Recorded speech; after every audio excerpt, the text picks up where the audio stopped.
Let's first start with the composer of the opera, Gioachino Rossini. He was born in Pesaro in Italy on the coast in 1792 and born into quite the musical family. His dad was a trumpeter, his mom was a singer, and so he grew up very much in and around music, but more importantly, he grew up around the theater. He grew up singing, he grew up playing the violin, etc., until his voice broke and he realized he can't make a career out of singing anymore. So what was a young Rossini to do? Well, he had realized that his passions probably lay in composition and conducting and the piano. So really picking himself a career and a spotlight in the opera world. So what was one to do except enroll at school? He enrolled at the music school in Bologna, just up the road from Pesaro. And, it didn't go so well, let's just put it that way. Why is it, when something happens, it is always you? Believe me, Professor, I've been asking myself the same question for 6 years. He was quite the lazy student, didn't do too well in school, but really it was one of those students that when he knew he loved something, he would latch onto it. And so it didn't really matter what he was assigned or what he wanted to do or had to do. He was just going to do what he really enjoyed. You do whatever you like. We can't condone anything of the sort. No, we can't. Live! He quickly took to, of course, the Italian school of composition and its beautiful melodic writing in opera. But one thing that also stood out to him was the music of the German masters, specifically Mozart and Haydn. He sort of became enamored with the way that they wrote not only instrumental music, but vocal music as well, and took a lot of style and substance from those two composers.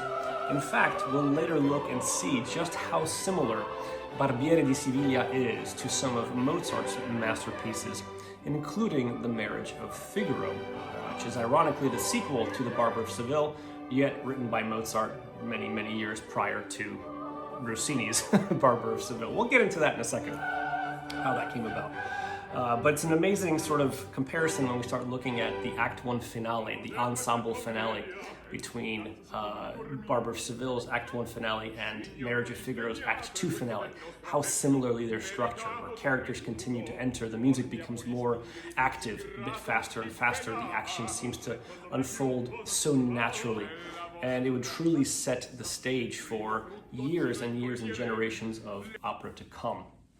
But it was interesting how we got there, because he started writing operas truly around 1808 with his first cantata that he wrote for school. But really, Barber of Seville is what really put him on the map in 1816. What's also more interesting is the fact that he was considered a one-opera composer, both in Italy and around the world.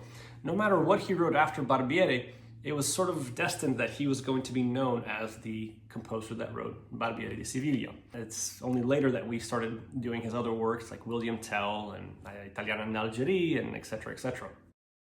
Rossini was only 24 when he wrote Barber of Seville. You are 25. You're a fetus. 24, I skipped third grade. What's even more impressive is the fact that he wrote it in a matter of weeks.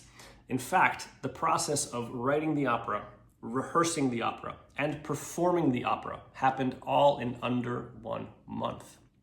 I'm sorry, I just hallucinated. What? What's even more remarkable is the fact that Rossini was getting fed the libretto for Barber of Seville piecemeal. It wasn't as if he received the libretto and as one full document from Cesare Sterabini, but he rather received it little bits and pieces here and there. Please, sir, I want some more. So the fact that he wrote this music so quickly is even more impressive. Of course, some shortcuts had to be taken given the timeline and how quickly things needed to happen. So we'll start actually with the overture by quickly mentioning that it was not actually written for Barber of Seville. As with a lot of music of the time and other composers doing this, borrowing from themselves, a very good example, of course, of this is George Friedrich Handel, who frequently borrowed from his own music, took an aria out of one opera, put it into another opera. He sort of followed this convention, Rossini did, by utilizing the same thing within his overture and taking it from one production to Barber, and I would actually later use it in another one as well. So this makes it actually all the more complicated, because the first thing we're going to really dive in is the differences between editions and orchestrations within this piece.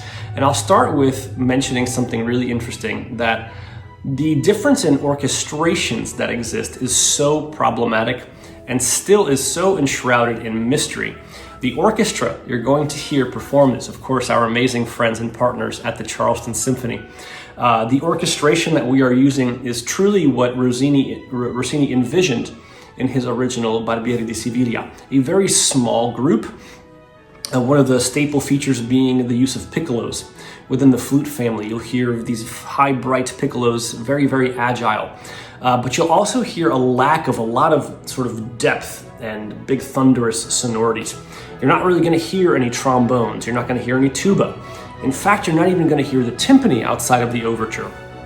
I elected to keep the timpani in the overture for some dramatic effect, but really, Rossini didn't even intend for the timpani to exist beyond that. So, in fact, if you look at the score, the timpani is nowhere to be found in the original manuscript.